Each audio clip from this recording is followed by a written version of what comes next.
السلام عليكم ورحمة الله وبركاته. دمان dadka page-kayga ku xiran Facebook-ga waa Danjire Maxamed Caalin. heestan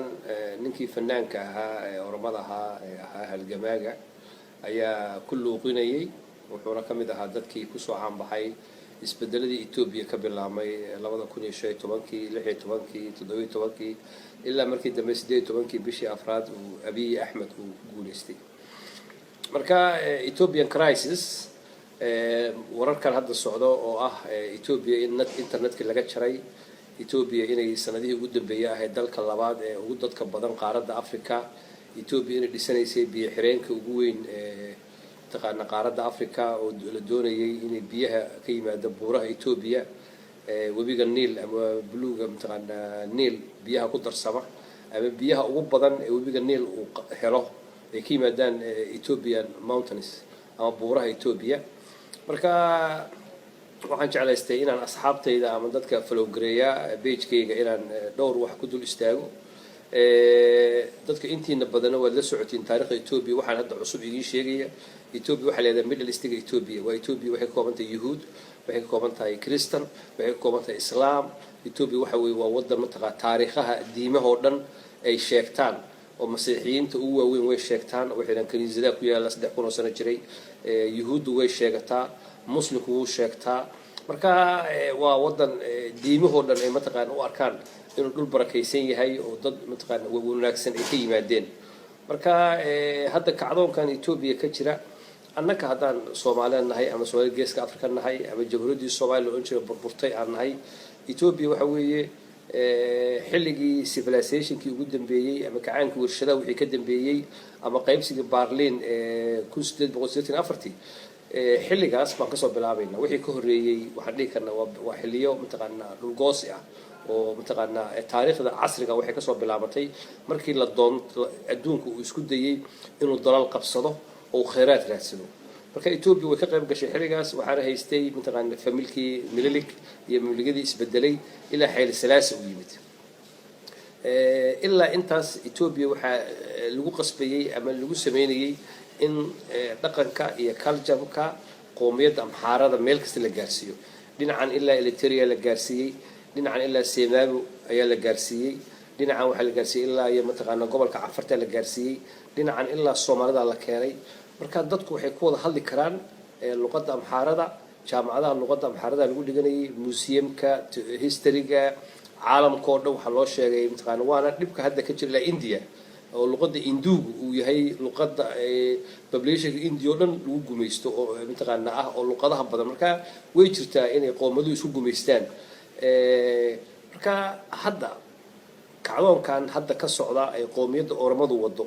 oo aan ognahay in hore la isku soo ciqaabay. Amxaaradu dadka soo ciqaabtay, haddana Tigreega oo la ciqaabay oo muddo 20 sano ka badan dagaalamayay, haddana isagu wuu qabtay aqligiisu muu shaqayn. Tigreega wixii shalay lagu sameeyay isaga iyo nationkiisa iyo gobolkiisa muu dhihin. federaal buu sameeyay oo isagoo gacantiisa ku sameeyay dadkiina ku ciqaabay. wax mataqaa isbedel ma seen hay Oromadu taas bay keenaysaa dal iyadoo wadadii Tigreega keenaysaa hadday waddanka qabsato iyadoo masii dadka Tigreega dadku u ciqaabeen iyadoo u ciqaabaysaa. marka Ethiopia waxay ku jiraysaa 200 sano in marba qoomiyad kala ciqaabto oo bulshada Ethiopia la ciqaabo. goorma Ethiopia miir qaba ima doontaa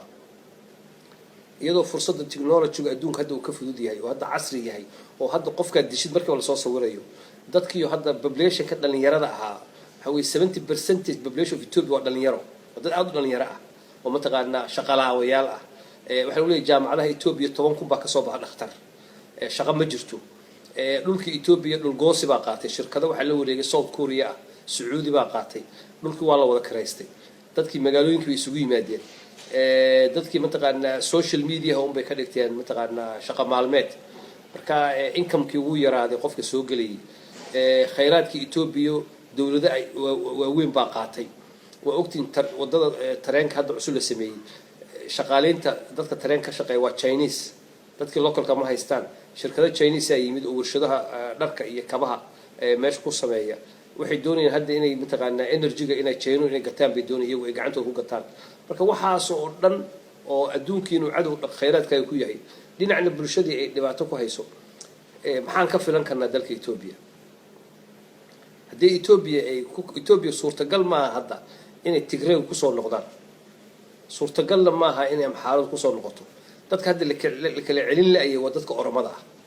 maxaan Oromo ka filan karnaa waxa way su'aasha qof kasta oo Soomaali ah la doonayo inuu ka fikiro dadka Oromada ah maxaa laga filan because Oromadu waxay ku leeyihiin maqaamka magaalada Addis Ababa annaka iskale waana regional Oromo dhaqaalaha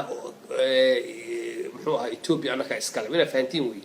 dhulka dahabka annaka iskale dhulka bunka annaka iskale dhulka qaadka annaka iskale dhulka biyaha annaka iskale dhulka quruxda annaka iskale dadka ugu badan waa annaka marka waa in Ethiopia Oromo la sameeyaa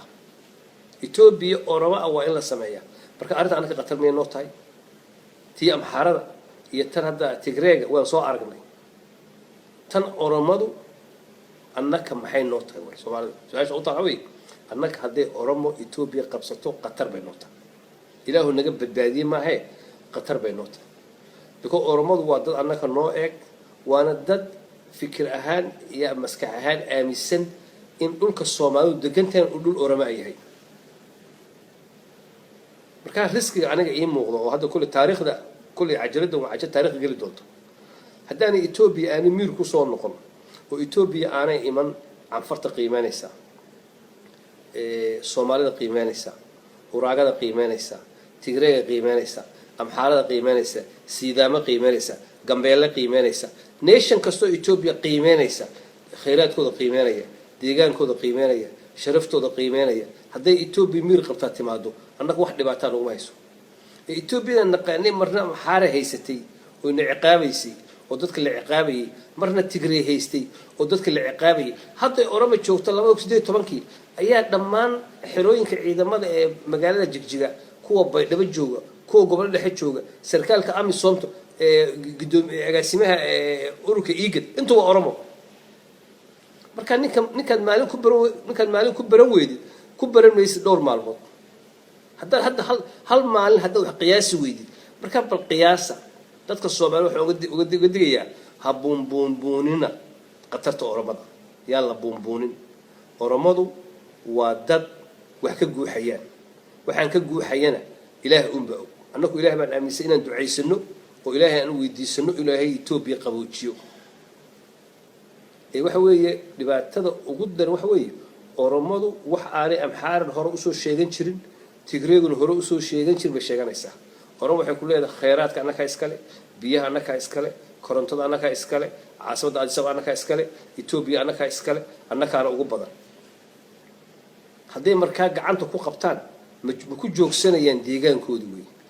dadkii Tigreega amaan ma siinayaan Amxaarada amaan ma siinayaan Soomaalida amaan ma siinayaan muxuu ahaa Ethiopia fi camlanaysa arinta calaamad su'aal baa saaran kacdoonkan ma istaagaya calaamad su'aal baa saaran Ethiopia mirqa ma imanaysa calaamad su'aal baa saaran Ethiopia China Mareykanku ku heshiinayaan calaamad su'aal baa saaran Ethiopia Masar ma heshiinayaan calaamad su'aal baa saaran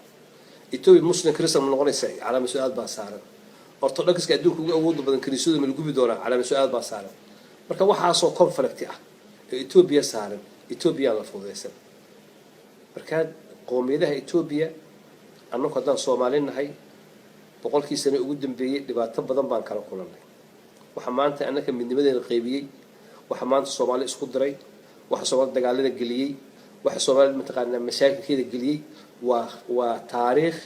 xun oo xagga Ethiopia naga soo gashay oo culays ah inay dadka Soomaalidu aanay ismaamuli kareen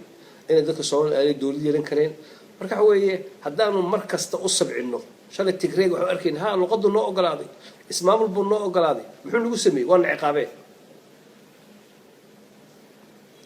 markii shalay ingiriisku tagayay war Ethiopia ka warba ingiriiska Ethiopia noo fiican ingiriis waa naga tagin ingiriis oo kana sameeyay haweeye markaa anigu kolley wixii aan akhriyay iyo wixii aan bartay baan ummadda u sheegaya xaaladda Ethiopia history-ga Ethiopia maanta maalin ay ka qatartay ma jirto dadka Oromadu waxa ay barayso ku raadinayaan waxay Soomaali u keenin kartaa ma waxa ay doonayaan waa waxay qof walba inay ku ciqaabaan doonayaan marka waa inaan Ilaahay u barinaa ee anigu waxaan u arkaa Ethiopia conflicteeda waa conflicti wax kasta laga filan karo Ethiopia burburta laga filan karaa Ethiopia Oromo la wareegta laga filan karaa Ethiopia inay Amhara iyo Tigreeg midoobaan oo mataqaanaa dawlad sameystaan oo ay kala go'aan ba laga filan karaa Ethiopia waxa laga filan karaa mataqaanaa inay wadan noqoto sida Congo kala ah oo dadkoo dhan ay u qaxaan meel kasta loo qaxo ee xaaladda Ethiopia haday shacabweynaha Oromadu ay la wareegaan niman istaagaya maaha niman mataqaanaa Soomaaliya u istaagayna maaha waa niman qatartooda wata waxaana ku ogaan kartaa ninka dir laba ku ogolaan waayay oo tuulooyin ku jiro ku ogolaan waayay oo jigjiga agaarkeeda ku ogolaan waayay oo cafarta deegaankooda ogolaan waayay oo mataqaanaa xuduudada ku ogolaan waayay ma ninkii maamul qabta ku ogolaanaya markaan waxaan kulay falanqeyn ahaan iyo wixii aan akhriyay aan ku soo koobaya